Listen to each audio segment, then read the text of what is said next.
शायद ये बात कई बार लोगों को विवेकानंद की कहते हैं।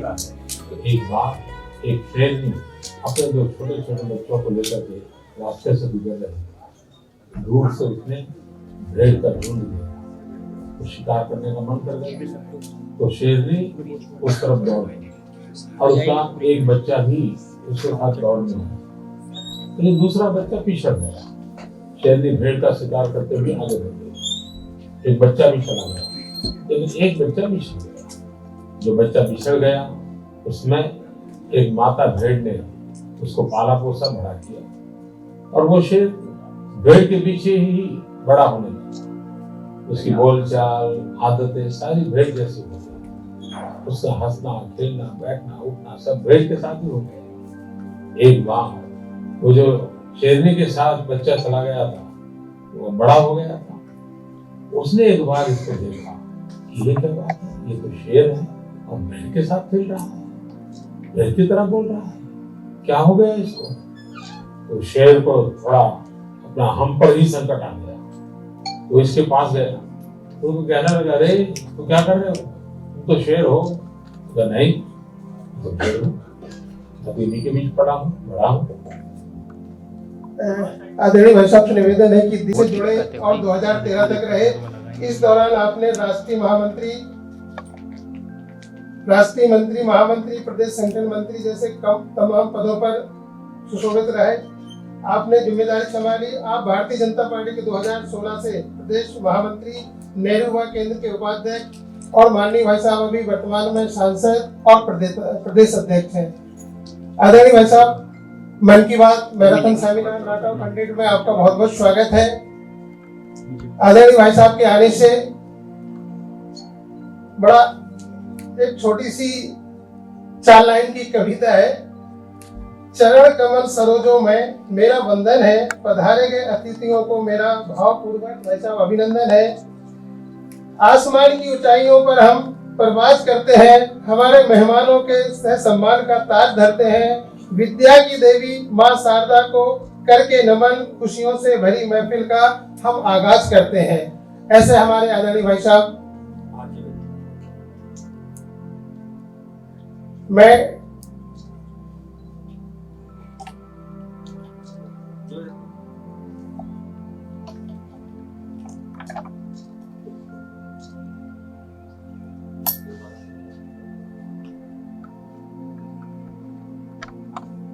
आपका आप स्वागत करेंगे।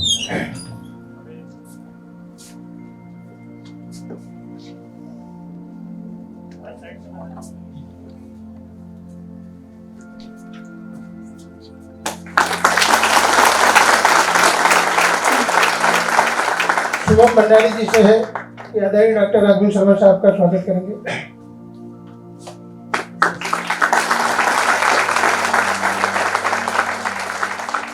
मोहित पारासर जी आदरणीय भाई साहब का स्वागत करेंगे।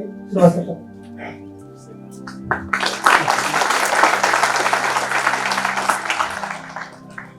हमारे डॉक्टर राघवेंद्र शर्मा साहब से मैं निवेदन करूंगा कि भाई साहब आकर के मंच पर 1-2 मिनट का उद्बोधन। सर्वाधिक लोकप्रिय कार्यक्रम, और उस लोकप्रिय कार्यक्रम में दुनिया का सर्वाधिक बड़ा बनने वाला रिकॉर्ड, और इस रिकॉर्ड के आप सब साक्षी। और ऐसे समय में मंच पर सम्माननीय सांसद खजुराहो, भारतीय जनता पार्टी के माननीय प्रदेश अध्यक्ष, मेरे मार्गदर्शक आदरणीय विष्णु शर्मा जी विराजमान हैं। मंच पे उनके सभी विराजमान हैं। प्रशासनिक सेवा में लंबा अनुभव रखने वाले और जिनको एक प्रशासनिक सेवा की विशेष तरह के कामों के लिए हमेशा माननीय अजातशत्रु जी को चुना जाता था, और अगर किसी असंभव काम को संभव करना है तो अजातशत्रु जैसा उनका नाम है वैसा ही उनका काम है। इस नाते वो मध्य प्रदेश की सरकार में जाने जाते हैं। ऐसे हम सबके मार्गदर्शक आदरणीय अजातशत्रु जी, बहन जागृति जी, तो इस सभागार में उपस्थित सामाजिक क्षेत्र में कार्य करने वाले मित्रों और मेरे प्यारे प्यारे विद्यार्थी, ये कार्यक्रम अपने आप में बहुत अलग है। जब सबसे पहले इसकी कल्पना की तो जिसके सामने आइडिया रखते थे वो कहता था आइडिया बहुत अच्छा है लेकिन संभव नहीं है। हमको भी लगता था जब संभव नहीं है तो क्यों करें, लेकिन पहला जो शब्द उसका था कि आइडिया बहुत अच्छा है, हमने उसको पकड़ लिया, संभव नहीं है इसको हम भूल गए। 2-3-4 जब आपस में आइडिया को शेयर किया, आदरणीय सूर्य भाई साहब को अपने सामने अपना पूरा विषय रखा और मैंने एक ही प्रश्न किया कि भाई साहब क्या हम इसको कर सकते हैं? तो भाई साहब ने बोला बिल्कुल कर सकते हो और तुम ही कर सकते हो, यही टीम कर सकती है, क्योंकि टीम जो ठान लेगी, मैंने कहा चेहरे देख के बता रहा हूं, जो ठान लेगी वो कर देगी। तो हमारा आत्मविश्वास बहुत बड़ा। आदरणीय भाई साहब से अनुमति ली मैंने कि भाई साहब मन की बात का कार्यक्रम है, प्रधानमंत्री इसको हमेशा संबोधित करते हैं, इसलिए इस कार्यक्रम को करना है, इसकी अनुमति आपसे चाहिए। तो भाई साहब ने आशीर्वाद के साथ अनुमति दी। मैं उसने से मान लिया था कि अब ये कार्यक्रम सफल होगा और पूर्ण होगा और इसका आज शुरुआत यहाँ हम सबके सामने दिख रही है। तो ये कार्यक्रम क्यों, ये थोड़ा समझने की जरूरत है और इस पर चर्चा करने की छोटी सी आवश्यकता है। दुनिया का सर्वाधिक लोकप्रिय कार्यक्रम यह इसलिए है कि जब देश के सम्मानीय प्रधानमंत्री बोलते हैं उस समय 23 करोड़ लोग उसको एक साथ सुनते हैं। आप कल्पना कीजिए, आज तक के इतिहास में जब से धाराओं प्रकृति के बारे में जानकारी है तब से 23 करोड़ लोगों ने शायद ही किसी को सुना हो, या तो भगवान कृष्ण की गीता को सुना है या नरेंद्र मोदी जी के मन की बात को सुना है। और 23 करोड़ तो एक समय सुनते हैं, जिन्होंने एक बार इस बात को सुना है वो संख्या लगभग 108 करोड़ के आसपास है। 108 करोड़ लोगों ने सुना है। 108 करोड़ वैसे भी हमारे लिए बहुत शुभ होता है 108 का शब्द, और जब वह करोड़ बार होता आप कल्पना कीजिए कितना बड़ा हो जाता है। अगर इसके और रिकॉर्ड्स के बारे में हम देखें, सबसे बड़ा तो अभी कुछ दिन पहले एक मैं मीटिंग में गया था और नेशनल लेवल की मीटिंग थी मन की बात को लेकर के, तो उसमें जिन्होंने विषय रखते हुए बोला कि आप कल्पना कीजिए, आप लोगों में से बैठे हुए लोगों ने सारे एपिसोड नहीं सुने होंगे, लेकिन इस देश के सर्वाधिक व्यस्त प्रधानमंत्री, दुनिया के सर्वाधिक बड़े नेता, जिसको सारी दुनिया नेता के रूप में स्वीकार करती है, जब वो 1 घंटे का समय निकाल सकते तो आप क्यों नहीं निकाल सकते? तब से मन में लगा था कि मन की बात छूट ना जाए। अगर मन की बात छूट गई तो ऐसा लगे जैसे जीवन में बड़ा पाप हो गया हो। तो हमने तय किया कि जिनसे छूट गई है उनको भी सुनाने का काम करेंगे। जैसे अपने कहा गया है कि धार्मिक जो कार्यक्रम होते हैं, लोग अपने यहाँ भागवत कराते हैं या अन्य प्रवचन कराते हैं, इसलिए कराते हैं कि अधिक से अधिक लोगों तक वह बात पहुंचा सकें। तो हम लोगों ने यह तय किया कि यही ऐसा ही भागीरथी प्रयास होगा कि जो मन की बात को अधिकतम लोगों तक पहुंचा सके। इस कार्यक्रम की एक विशेषता और बड़ी है, जो हमने प्रधानमंत्री हाउस में भी कार्यक्रम भेजा तो उन्होंने उसको बड़ा एप्रिशिएट किया। साथ में जो हमने Guinness book of world record को एक कार्यक्रम भेजा तो उन्होंने बिल्कुल सर स्वीकार किया। उन्होंने बोला कि ऐसा कार्यक्रम अभी तक हमारे रिकॉर्ड में कहीं नहीं है, फिर हम 3 दिन का समय लेंगे। 3 दिन बाद पूरी दुनिया में जो बड़े बड़े रिकॉर्ड बनते हैं उसको हम रीड करेंगे, इसके बाद आपको बताएंगे। 3 दिन के बाद उनका मेल आता है और वो बोलते हैं इट्स एक्सीलेंट आइडिया। तो जैसे उन्होंने बोला तो हम लोगों ने बोला कि वास्तव में हम लोगों ने वह सोचा, हमारी टीम ने वो सोचा है दुनिया में आज तक कोई नहीं सोच पाया। हम लोग वो करने जा रहे हैं दुनिया में आज तक कोई नहीं कर पाया। तब से हम इस काम में लग गए और हम लोगों ने तय किया, अलग अलग टीम बनाई और उस टीम के साथ में उतना विचार होने लगे। लेकिन हर रोज ऐसा लगता था रात की जब हम किसी से बात करते तो रात में 1 बजे कौन आएगा, रात में 1 बजे कौन बोलेगा, 2 बजे कौन बोलेगा, 3 बजे कौन बोलेगा। तो लोगों को फिर लगता था नहीं तो असंभव ही नहीं हो पाएगा। लेकिन आज इसकी शुरुआत दिख रही है कि असंभव काम भी आप सबके प्रयास से, आदरणीय भाई साहब और आदरणीय सतुल्य भाई साहब बड़े लोगों के आशीर्वाद से यह संभव होने की तरफ बढ़ रहा है। जब बातचीत निकली तो किसी ने कहा कि जिसने पहला विचार दिया उसने एक संभावना को जन्म दिया था, लेकिन एक टीम ने उस संभावना को संभव कर दिया। तो वास्तव में संभव करना बहुत बड़ी बात होती है। संभावना का विचार देना इतना बड़ा कोई काम नहीं है, लेकिन उस काम को संभव कर देना। तो वास्तव में मन की बात है क्या? तो छोटे से विचार हैं। स्वाधीनता के अमृत काल में स्वर्णिम भारत निर्माण हेतु मन की बात की क्या भूमिका है? दुनिया के अंदर मन की बात ने क्या परिवर्तन किए हैं? हमारा यह मानना है मन की बात कार्यक्रम ने स्वाधीनता के अमृत काल में स्वर्णिम भारत निर्माण हेतु बहुत महत्वपूर्ण भूमिका का निर्वहन किया है। इस कार्यक्रम के माध्यम से प्रधानमंत्री माननीय नरेंद्र मोदी जी ने विभिन्न मुद्दों पर मन की बात के माध्यम से देश की जनता से जीवन संवाद स्थापित किया है। आज तक संवाद तो होता था, लेकिन जीवन संवाद नहीं होता था। जो सुनता है उसको ऐसा लगता है कि मेरे से बात हो रही है। ऐसा नहीं लगता कि कोई भाषण दे रहा है, कोई अपने विचार रख रहा है। ऐसा लगता है कि बात मेरे लिए है। इस कार्यक्रम में भारत सरकार की नीतियां और कार्यक्षेत्र में बदलाव करने में बहुत महत्वपूर्ण योगदान दिया है। एक बड़ा शब्द होता है, इस कार्यक्रम ने देश के अंदर वर्क कल्चर को बदला है।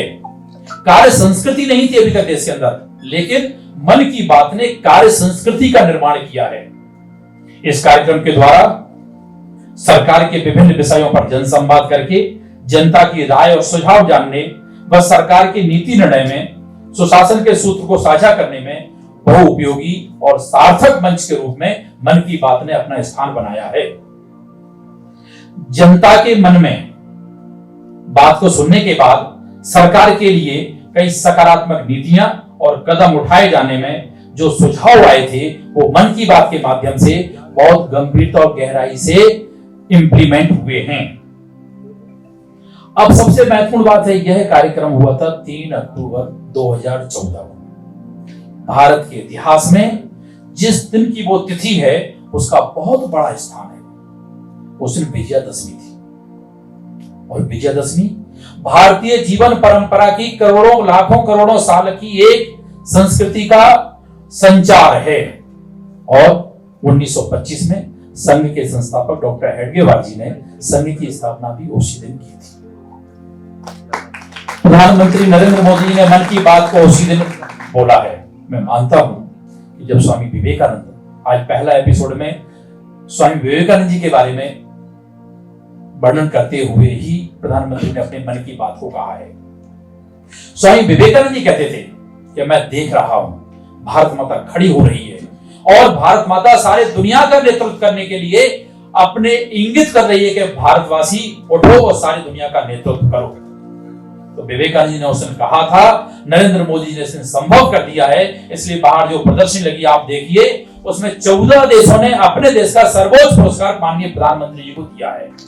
अगर दूसरे शब्दों में कहा जाए तो दुनिया के सर्वाधिक लोकप्रिय नेता के रूप में, दुनिया के लीडर के रूप में प्रधानमंत्री को दुनिया ने स्वीकार कर लिया है। यह हम जैसे लोगों के लिए बड़े सौभाग्य की बात है। हम उस समय की पीढ़ी है जब भारत माता विश्व माता बनने के स्थान पर खड़ी है। अब भारत माता जगत का नेतृत्व करने के लिए तैयार है, इसलिए भारत माता विश्व माता है। प्रधानमंत्री जी ने पूरी दुनिया में यह साबित किया है। मित्रों, हम वो सौभाग्यशाली लोग हैं जिनको एक अवसर देखने के लिए मिल रहा है, वरना कई पीढ़ियां आई और अपना योगदान दे करके इस संसार से विदा हो गई, केवल यह सोच करके कि एक दिन ऐसा आएगा। लेकिन उन्हें मालूम था कि मैं नहीं होंगे, लेकिन मेरे आने वाली पीढ़ी इसको देखेगी, और वो सौभाग्यशाली पीढ़ी हम हैं। जैसे कहा जाता है दुनिया का सर्वाधिक बड़ा संकल्प किसने पूरा किया है, तो पृथ्वी का गंगा पर अवतरण है। राजा भगीरथ से पहले उनकी 16 पीढ़ियों ने तपस्या की। वो पीढ़ियां तपस्या करते करते काल के काल में समा गई, लेकिन उस परंपरा को उन्होंने अक्षुण्ण रखा, और 17वीं पीढ़ी में भागीरथ की तपस्या से प्रसन्न होकर के और गंगा का पृथ्वी पर अवतरण हुआ।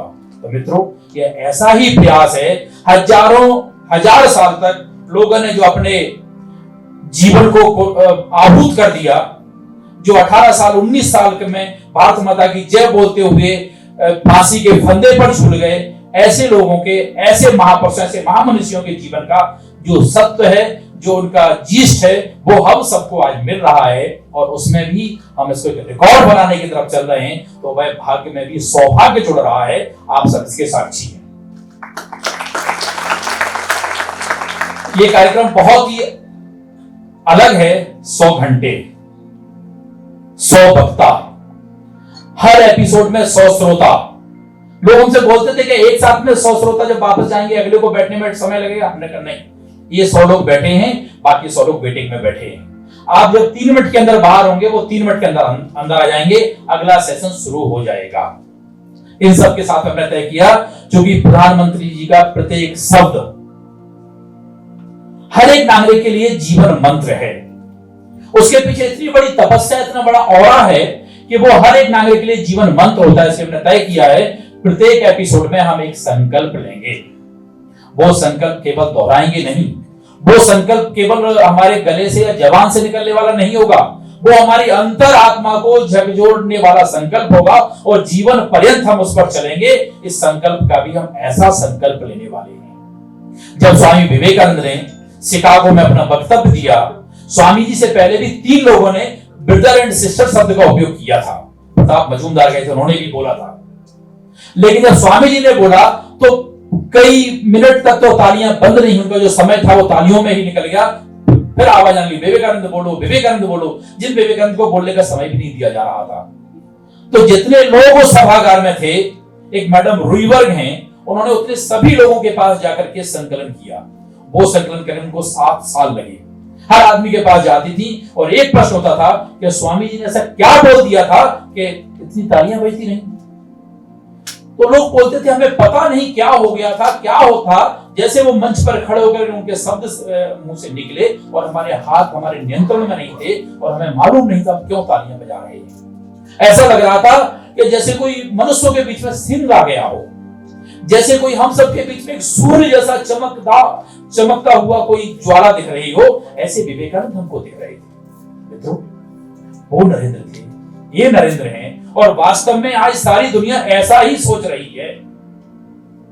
और मैं बार बार कहता हूं, हम सब इसके साक्षी बनने जा रहे हैं। इसलिए मैं आप सबको बहुत बहुत स्वागत करता हूं, वंदन करता हूं, अभिनंदन करता हूं। और मैं जिन लोगों ने इस संभावना को, असंभव काम को संभव किया है, ऐसी अपनी पूरी टीम के सामने नतमस्तक होकर के मन की अनंत गहराइयों से मैं बहुत भावुक भी हूं और मेरे पास शब्द नहीं है मैं किन शब्दों में इसका वर्णन करूं, क्योंकि हम उस रिकॉर्ड के साक्षी बनने जा रहे हैं और हम सब एक इतिहास का हिस्सा बनने जा रहे हैं।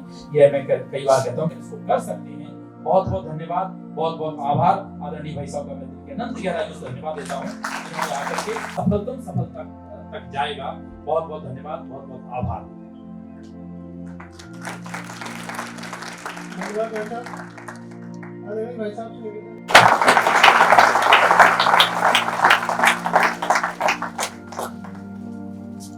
बोलिए भारत माता की जय।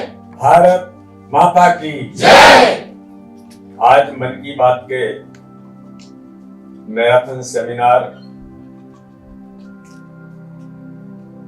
जो लगातार 100 घंटे 100 वक्ता और 100 संकल्प के साथ इसकी आज शुरुआत हो रही है।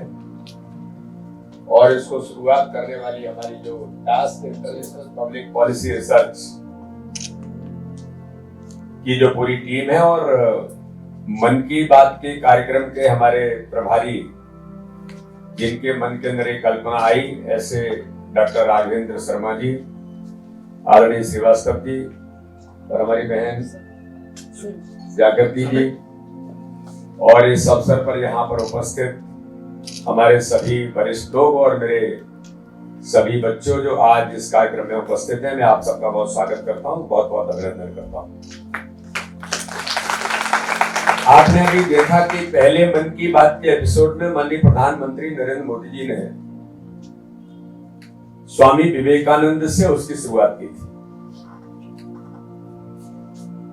और स्वामी विवेकानंद ने कहा कि उठो जागो और लक्ष्य प्राप्ति तक रुको मत।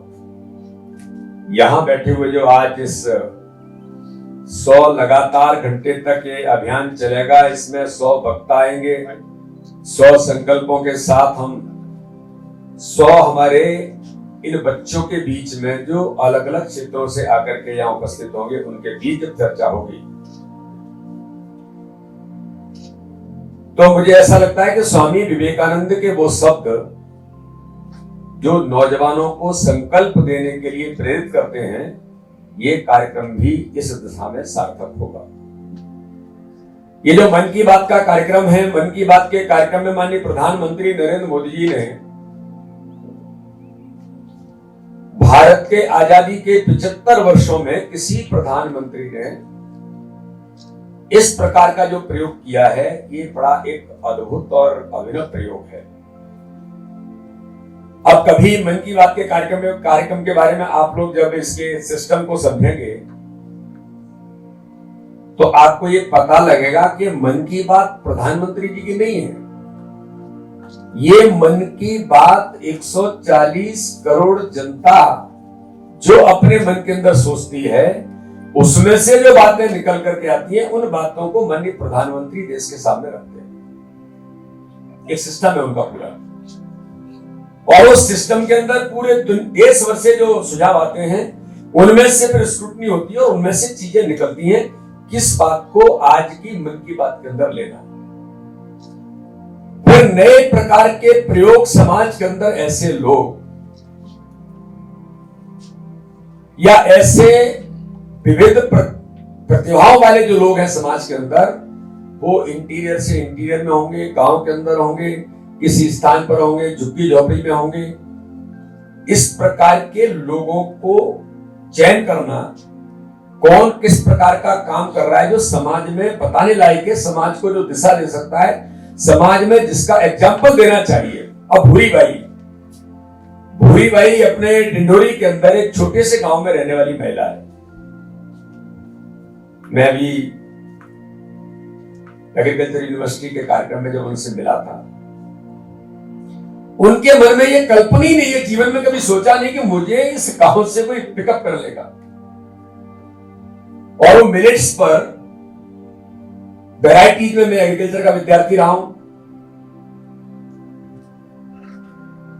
मिलेट्स की वैरायटी को रिसर्च के द्वारा किस प्रकार से नई नई वैरायटीज को डेवलप करना, ये वैज्ञानिक तो करते हैं, लेकिन एक गांव के अंदर सामान्य व्यक्ति कैसे काम कर सकता है और कैसे इस दिशा में काम कर रहा होगा, वो भूरी बाई ने करके दिखाया।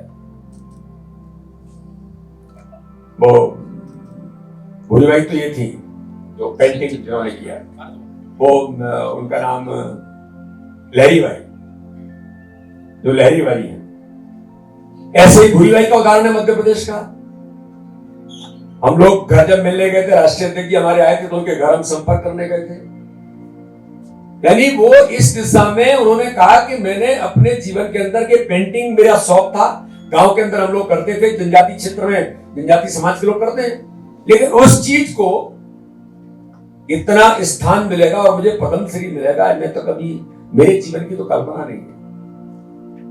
समाज में इस प्रकार के लोगों को सम्मान कैसे दिया जा सकता है। मैं सतना के एक गांव में गया, आप देखिए कितना अपडेट करते हैं प्रधानमंत्री पूरे भारत के 140 करोड़ लोगों को। हमें पता लगा मन की बात के अंदर उन्होंने एक एग्जाम्पल दिया है, और वो व्यक्ति सतना के किसी गांव का रहने वाला है। मैं तत्काल दूसरे दिन उस गांव में हम लोग गए और जिनका उदाहरण दिया था उसके उस स्थान पर हम लोग गए।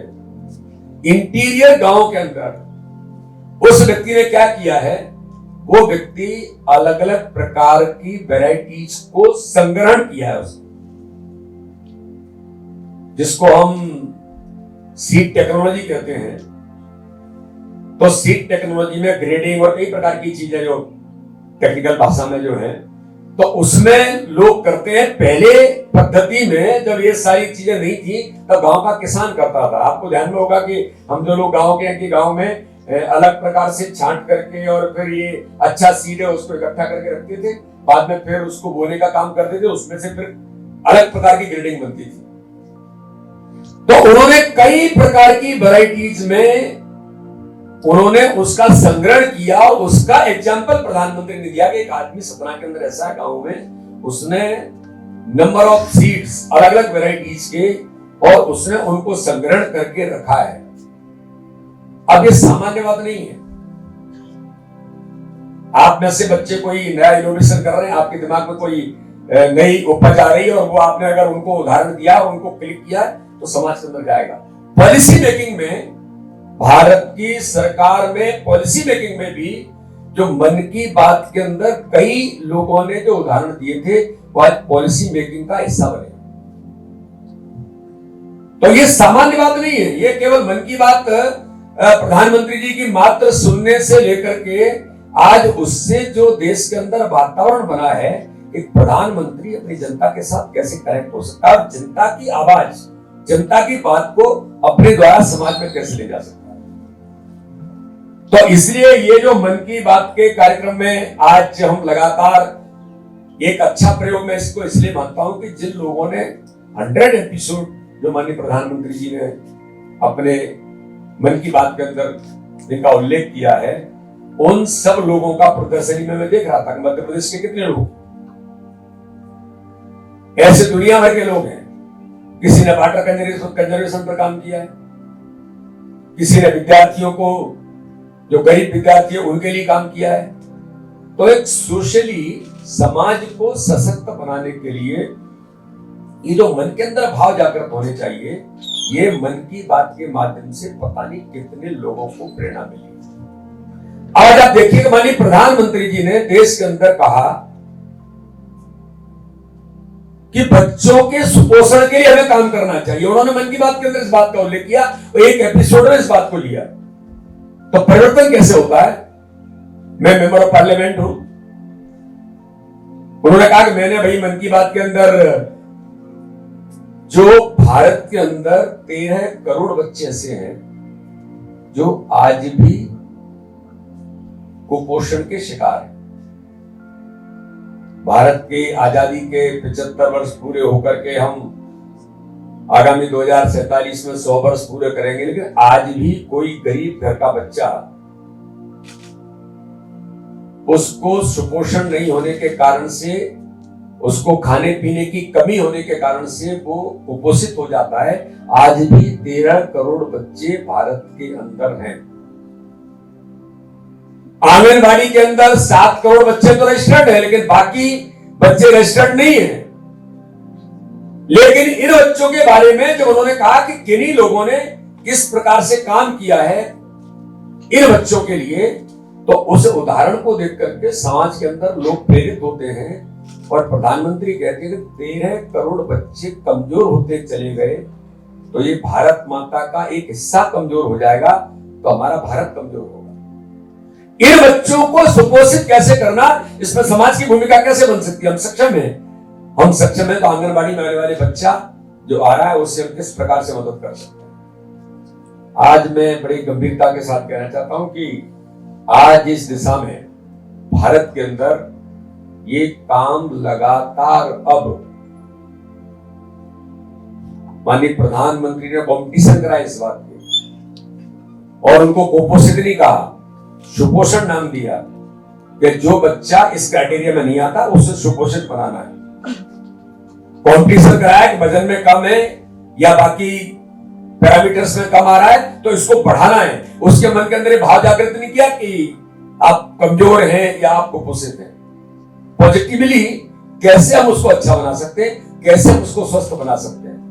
आज भारत के अंदर टीबी मुक्त भारत बनेगा। ये टीबी मुक्त भारत बनने के लिए माननीय प्रधानमंत्री जी ने इस बात की शुरुआत की, और मुझे लगता है कि ऐसे काम करने वाले लोगों को प्रेरित करके आज भारत इस दिशा में आगे बढ़ रहा है। अपने देश को स्वस्थ कैसे बनाना, ये एक नहीं पता नहीं कितने प्रयोग, कितने उदाहरण, कितने आइडियली काम करने वाले लोग हैं सोसाइटी के अंदर, उनको आगे लाने का काम माननीय प्रधानमंत्री नरेंद्र मोदी जी ने मन की बात के माध्यम से देश के अंदर किया। तो इसलिए आप सब लोग लगातार यहाँ पर जो हमारे सभी बच्चे हर एपिसोड में हर घंटे 100 बच्चे जो आएंगे, ये एक बड़ा एग्जाम्पल होगा। और उन 100 बच्चों में से आप जो लोग हैं, इनमें से अगर 2 लोगों ने भी कुछ बात, तो संकल्प को, जो 100 संकल्प आप लेने वाले हैं, उनमें से अगर किसी ने इस बात को अपने जीवन के अंदर अगर धारित कर लिया, तो मुझे लगता है कि इस मैराथन सेमिनार का सफलता का सबसे बड़ा पहलू वही होगा कि इन लोगों में से जो भारत का भविष्य है,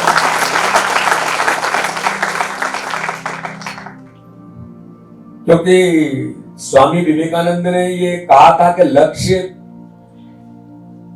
तय करेंगे तब तो हम प्राप्त करेंगे। एपीजे अब्दुल कलाम ने भी इसी बात को नौजवानों के सामने ये कहा कि आप ड्रीम्स तो देखिए,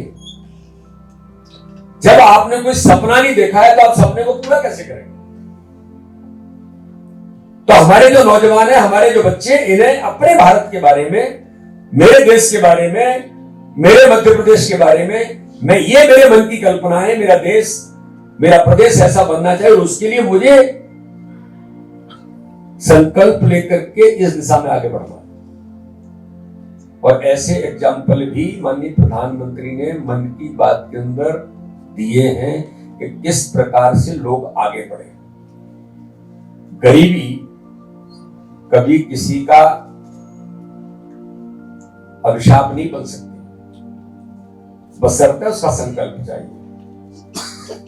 और अगर हमने संकल्प ले लिया है तो हम किसी भी लक्ष्य को पूरा कर सकते हैं। तो इस दिशा में मुझे लगता है कि आज मन की बात के कार्यक्रम में जो लगातार हम सब लोग सुनेंगे, इसकी शुरुआत हुई है। और इस दिशा में जो जो बातें माननीय प्रधानमंत्री जी ने हमें दी है, मुझे लगता है कि इन सारी बातों को एक बार एक मंच पर आना, मुझे ऐसा लगता है कि पहला कार्यक्रम होगा कि प्रधानमंत्री जी ने जो इतने दिनों के अंदर कहा है वो एक मंच पर 100 घंटे के अंदर हम उसको समाहित करेंगे।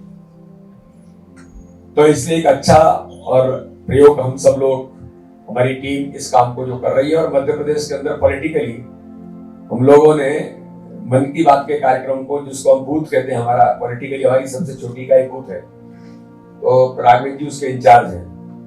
मध्य प्रदेश के अंदर हमारे भारतीय जनता पार्टी के काम में सबसे ज्यादा मन की बात सुनने का रिकॉर्ड भी कहीं बनाया तो मध्य प्रदेश के अंदर ही बनाया। अब वो पॉलिटिकल बात है, तो एज ऑर्गेनाइजेशन हम लोग उसको करते हैं। तो इसलिए हमारे जो बच्चे आज यहाँ पर हैं, आप सब लोग मन की बात के एपिसोड के इन चीजों को, इसका एक बुकलेट भी बनाइए, 100 एपिसोड की बुकलेट। और इस बुकलेट को कम से कम नहीं तो जो बच्चे आए हैं इनको एक एक बुकलेट हम बाद में सबको दे सकते हैं।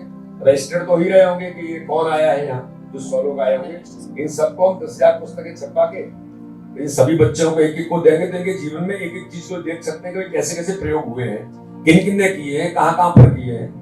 तो इस दिशा में मुझे लगता है कि एक बेहतर और एक अच्छा प्रयोग किया माननीय प्रधानमंत्री मोदी जी। विजनरी व्यक्तित्व हैं। दुनिया आज प्रधानमंत्री जी का मान और सम्मान, और हमें गर्व इस बात का है कि दुनिया ने या तो स्वामी विवेकानंद को स्वीकारोक्ति दी थी, या सुभाष चंद्र बोस को दुनिया का एक इस प्रकार का नेता माना था, या फिर आज किसी को दुनिया ने स्वीकारोक्ति एज ए लीडर दी है तो भारत के प्रधानमंत्री नरेंद्र मोदी है। ये हम सब लोगों का गर्व है कि हमारा नेतृत्व ऐसा है कि हमारा नेतृत्व दुनिया के अंदर जाता है तो हमारा भी सर गर्व से ऊंचा उठ जाता है। हम पुराने इतिहास में हमें जाने की जरूरत नहीं कि पहले क्या था, पहले जो था वो था। लेकिन आज हमारे प्रधानमंत्री का विजन, हमारे प्रधानमंत्री का कर्तव्य, हमारे प्रधानमंत्री का व्यक्तित्व और हमारे प्रधानमंत्री जी का दुनिया के अंदर जो संकल्प है कि भारत को, भारत माता को आगामी आने वाले 2047 जब 100 वर्ष होंगे तो प्रधानमंत्री का संकल्प है। और उनका संकल्प देश के नागरिकों से है, पॉलिटिकल पार्टीज के लोगों से भी है, हम सब लोगों से भी अपेक्षा। और माननीय प्रधानमंत्री जी, आपने देखा होगा कि बच्चों से जब मिलते हैं तो उन्होंने परीक्षा पर चर्चा ये शुरू की कि बच्चे, आप पढ़ते हैं, कहीं कोई सफल होता है, असफल होता है, लेकिन आपको असफलता से डरना नहीं है। आप फ्रीली अपनी परीक्षा की तैयारी करिए और जाइए जिस पर जिसका प्रधानमंत्री समय लगा रहा है। यानी प्रधानमंत्री का विजन कितना है। ये जो बैठे हुए लोग हैं, ये जो भारत के करोड़ों करोड़ हमारे बच्चे जो कल भारत का नेतृत्व करेंगे अलग अलग क्षेत्रों में, इनका मन दृढ़ कैसे बनाना है, इनके व्यक्तित्व का निर्माण कैसे करना है, उसकी भी चिंता प्रधानमंत्री करते हैं। जिस व्यक्ति ने जीवन के अंदर 1 घंटे की छुट्टी नहीं ली हो, ऐसा नेतृत्व कोई बिरला ही नेतृत्व हो सकता है। वो बिरला नेतृत्व भारत का प्रधानमंत्री नरेंद्र मोदी है। आज हम सब लोग संकल्प लेकर के इस मैराथन सेमिनार में, मन की बात के कार्यक्रम में हम सब लोग अपनी सहभागिता करेंगे और इससे हम कुछ सीख करके अपने जीवन में उतारने का प्रयास करेंगे। इसी संकल्प और आशा और विश्वास के साथ आप सबको बहुत बधाई, पूरी टीम को मेरा अभिनंदन कि आपने अभिनव प्रयोग किया। बहुत बहुत धन्यवाद। जय हिंद, जय भारत। जी भाई साहब, बहुत बहुत धन्यवाद। भाई साहब, अभी किसी बच्चे का एक प्रश्न था, जब मैंने बताया कि हमारे मुख्य अतिथि आ रहे हैं, उन्होंने कहा था कि इतनी कम उम्र में और भाई साहब यहाँ तक पहुंच गए, इसका क्या कारण हो सकता है? भाई साहब को तो आप ही बताएंगे। देखो, मैं मैं तो जो है एक किसान का बेटा हूँ। मैं गांव के अंदर जब पढ़ता था तो हमने कभी ये नहीं सोचा कि हम कोई पॉलिटिक्स करेंगे या इस दिशा में जाएंगे, लेकिन काम करते रहना, आप काम करते रहिए और अपने मन के अंदर इतना जरूर सोचिए कि मैं जो कर रहा हूँ वो ठीक है कि नहीं है। हमें माँ बाप जब भेजते हैं, मेरी माँ बिल्कुल पढ़ी लिखी नहीं, पिताजी शुद्ध किसान थे। उन्होंने मुझे, जब मैं निकला एज ए फुल टाइमर, तो उन्होंने मुझे कहा, उन्होंने कहा ये फुल टाइमर क्या होता है और तुम ये एनएससी करने के बाद और ये क्या है। तो मैंने कहा भाई ये अच्छा काम है। और तो बोले देखो बेटा, एक चीज ध्यान रखना, तुम करो जो करना है, लेकिन ऐसा मत करना जिसके कारण से हमारी नाक कट जाए। भिंड भरना में शब्द तो करना, जिसके कारण से यानी हमारा सर नीचा हो, ऐसा कोई काम मत करना। तो मैंने कहा नहीं, आप इस बात के लिए निश्चित रहिए। माँ और पिताजी, इनके मन की इच्छाएं, बच्चे ही उनकी ताकत होते हैं। तो उनको लगता था कि क्या करेंगे, कहाँ जाता है, क्या करता है, लेकिन मन की इच्छा क्या है कि हमारा बच्चा कहीं जा रहा है तो अच्छा करे, कोई गलत काम न करे। तो आप जितने जो बच्चे यहाँ पर हैं, आपके सबके माँ बाप कैसे हमको पढ़ाते हैं। अब ये कहानी है कि गांव के अंदर हमें पढ़ाने के लिए वो कैसे व्यवस्थाएं बनाते होंगे, कैसे बनाते हैं, उसका समय नहीं है। और बड़े भावुक क्षण होते हैं वो, जिनका उल्लेख करना भी कभी आसान नहीं होता है, लेकिन उन्हीं की ताकत होती है कि आज हम लोग जब काम करते हैं तो उनके आशीर्वाद से ही हम आगे बढ़ते हैं, और उन्हीं का आशीर्वाद रहता है तो हम जीवन में किसी लक्ष्य को प्राप्त कर सकते हैं। मैं मेंबर ऑफ पार्लियामेंट हूं, तो मेरा प्रयास होता है कि मेरे क्षेत्र के अंदर मैं वहां की जनता के लिए क्या कर सकूं। एकदम कोई आइडियल पॉलिटिशियन में हूं मैं ये नहीं कह सकता, लेकिन प्रयास ये रहता है कि हम अगर सांसद हैं तो उस क्षेत्र के विकास से लेकर के जनता की परेशानियों को दूर कैसे कर सकते हैं। तो ये प्रयास, अब चूंकि मैं प्रदेश का अध्यक्ष भी बन गया तो इसलिए थोड़ा मेरा समय कम हो गया, अदरवाइज मेरा ये प्रयास था कि उस बुंदेलखंड का जो गरीब क्षेत्र है, बहुत ही गरीब क्षेत्र है, लेकिन मैं कभी कभी इस बात से गदगद रहता हूं कि गरीब क्षेत्र जरूर है, लेकिन हकीकत में काम करने वाले हीरे तो उसी क्षेत्र के अंदर है जो लगातार मेहनत करके काम करते हैं। तो इस दिशा में आप काम करते रहेंगे तो मुझे लगता है कि आपने जो लक्ष्य तय किया है वो तो आप प्राप्त कभी भी कर सकते हैं। मैं विद्यार्थी परिषद के अंदर काम शुरू किया, अगर मैंने जीवन के अंदर अगर कुछ जो मैं बना, या जिसको मैं कहूंगी माँ पिताजी का आशीर्वाद है, लेकिन एज ए ऑर्गेनाइजेशन कोई व्यक्ति को तैयार कर सकता है, और ऐसे मेरे जैसे लाखों यूथ को तैयार करने का काम जिस ऑर्गेनाइजेशन ने किया, मैं आज उल्लेख करना उसको जरूर ये आपके बीच में आवश्यक है कि अखिल भारतीय विद्यार्थी परिषद जैसा ऑर्गेनाइजेशन जो मैन मेकिंग का बड़ा एग्जाम्पल है, व्यक्तित्व का निर्माण कैसे करना व्यक्ति का, ये अगर सीखना है तो मैं ये नहीं कहता हूं केवल एबीपी करती है, और भी ऑर्गेनाइजेशन करते हैं समाज के अंदर। श्री श्री रविशंकर महाराज भी करते हैं, तो हमारे गायत्री परिवार के लोग भी करते हैं। ऐसे समाज में बड़े ऑर्गेनाइजेशन है, लेकिन जिसमें मैंने काम किया तो व्यक्ति को कैसे तैयार करना, लीडरशिप को कैसे तैयार करना, और लीडरशिप केवल पॉलिटिकल नहीं होती। ये भ्रम दिमाग से आप तो अभी शुरुआत कर रहे हैं। लीडरशिप पॉलिटिकल भी होती है, लीडरशिप सामाजिक भी होती है। समाज में अच्छा नेतृत्व करने वाले लोग चाहिए आज, तो हर कोई नेता नहीं बन सकता ना, तो प्रशासनिक लीडरशिप भी चाहिए। आप में से अच्छे अधिकारी कैसे बनेंगे, ईमानदार अधिकारी कैसे बनेंगे। आप में से कोई डॉक्टर बनेगा और डॉक्टर बनने के बाद कोई गरीब आ जाएगा, तो आज के इस आपाधापी में, आज के इस कमर्शियल युग के अंदर तो पहले पैसे जमा करो तब आपका ऑपरेशन होगा, और गरीब आदमी है गांव का, ये तो मैंने भी देखा है।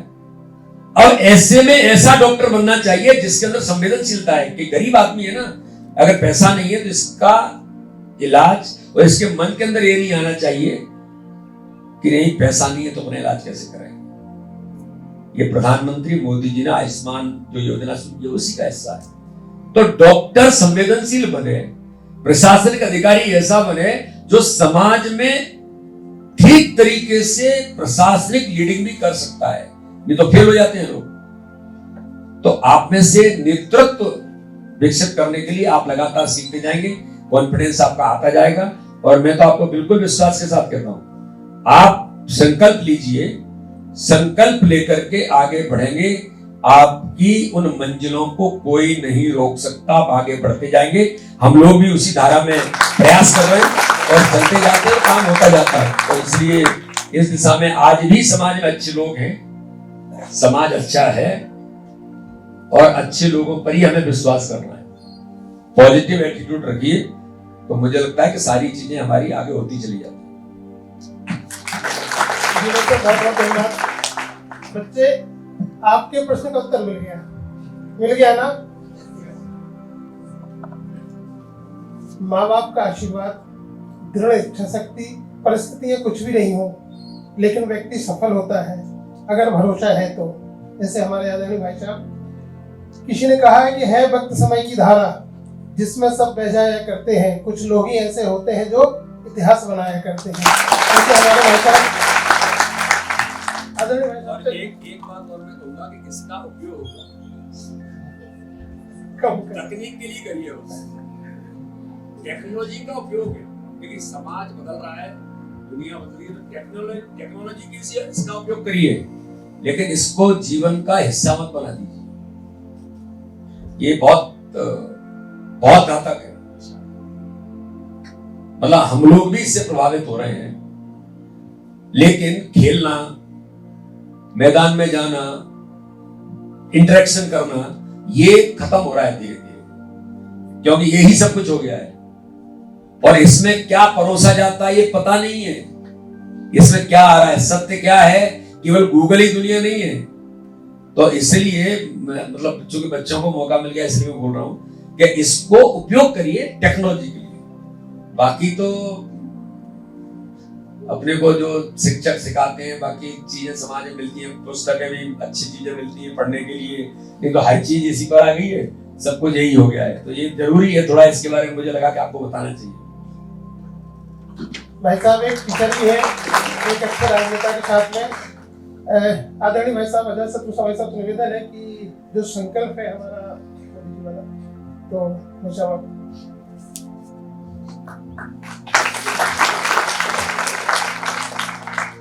आज के कार्यक्रम के मुख्य अतिथि आदरणीय सांसद वी.डी. शर्मा साहब, प्रदेश अध्यक्ष बीजेपी। आज के हमारे जो संगठन है टास्क, उसके अध्यक्ष डॉक्टर राघवेंद्र शर्मा जी, छोटी बहन जागृति जी। आज मन की बात के मैराथन शिविर का पहला घंटा चालू हो गया है, लगभग खत्म होने में है।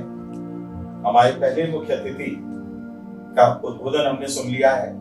इसमें थर्ड स्टेप था 100 संकल्प का, तो मैं आज आप लोगों के साथ में पहला संकल्प के हम रास्ते में चलेंगे। यह संकल्प का छोटा सा बैकग्राउंड मैं बताना चाहूंगा बच्चों को। यह पर्यावरण के संदर्भ में है।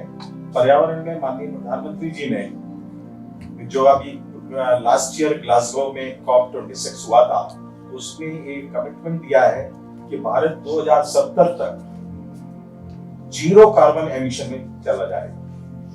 मालूम है आप लोगों को? बिटिया हाँ सरे ला रही है, और भी लोगों को, बच्चों को मालूम होगा, क्योंकि आप सबको मालूम है कि इस 21वीं शताब्दी में यदि इस पृथ्वी का टेम्परेचर 2 डिग्री से ज्यादा हो जाएगा, जो एवरेज टेम्परेचर है अभी लगभग 12.8 के करीब है, यदि यह 14 को क्रॉस कर जाएगा तो क्लाइमेट चेंज के जो इफेक्ट हैं वो पूरी दुनिया में बहुत खराब आने वाले हैं। और उसके कारण बीमारियों के साथ साथ एम्प्लॉयमेंट, एग्रीकल्चर, सारी चीजें प्रभावित होंगी। सी लेवल राइज हो जाएगा और उससे करोड़ों लोग जो सी कोस्ट पे रह रहे हैं वो सारे लोग अफेक्टेड होंगे और उन लोगों को मेनलैंड पे आना पड़ेगा। तो यह क्लाइमेट चेंज सबसे महत्वपूर्ण बिंदु है, इसलिए इसको संकल्प के रूप में, पहले संकल्प के रूप में लिया गया है। और माननीय प्रधानमंत्री जी लगातार पर्यावरण के संदर्भ में बहुत ज्यादा संवेदनशील हैं। जितनी ये 100 संकल्प हैं, ये माननीय प्रधानमंत्री जी के मन की बात से लिए गए हैं, जो उन्होंने प्राथमिकता देश के सामने रखी है। उस प्राथमिकता में पहला संकल्प हम लेंगे। मैं आप सब लोगों से अनुरोध करूंगा कि आप सब लोग खड़े होकर मेरे साथ में बोलेंगे।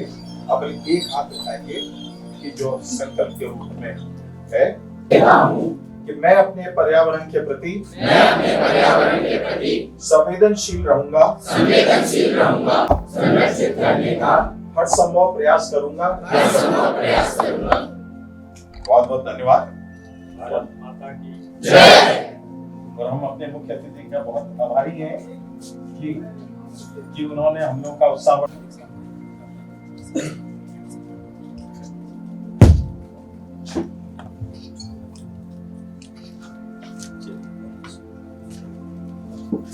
ये मध्य प्रदेश का one of the best school है और मेरी इच्छा थी कि यदि बचपन फिर से मिले तो मैं सुभाष स्कूल में पढ़ूंगा। मैं भोपाल में मॉडल स्कूल में पढ़ा हूँ, लेकिन सुभाष स्कूल बहुत अट्रैक्ट करता है। गुड, मैं आता हूँ आपके स्कूल। आज एक बड़ा अभिनव प्रयोग हमारी टीम ने, जो मन की बात के कार्यक्रम को देखती है, हमारे राघवेंद्र शर्मा जी उसके विचार हैं, और आज टास्क संस्था के द्वारा 100 एपिसोड माननीय प्रधानमंत्री जी के, उन 100 एपिसोड पर यहाँ पर चर्चा होगी।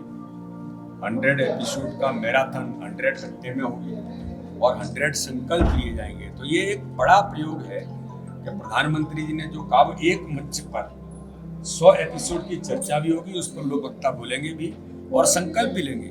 इसलिए मैं टीम को बधाई देता हूँ और ये एक अभिनव प्रयोग जो किया है, ये वास्तव में अविस्मरणीय बना। हमने देखा कि आपने बच्चों को एक बहुत अच्छा टिप्स दिया है, थोड़ा मोबाइल का इस्तेमाल करें, लेकिन नहीं, आज के समय में मोबाइल एक जीवन का ऐसा हिस्सा बनता चला जा रहा है कि वो समस्या भी बन रहा है। तो इसलिए टेक्नोलॉजी का उपयोग केवल टेक्नोलॉजी के लिए करें, वो जीवन का हिस्सा न बने। तो इसलिए मैंने बच्चे पूछ रहे थे, इसलिए मैं सर मंत्रिमंडल का विस्तार, मंत्रिमंडल का विस्तार तो माननीय मुख्यमंत्री जी का अपना विशेषाधिकार है। कब होगा, क्या होगा, कैसे होगा, ये तो मुझे लगता है जब होगा तो आपके सामने आएगा। Sir Chandrayaan, sir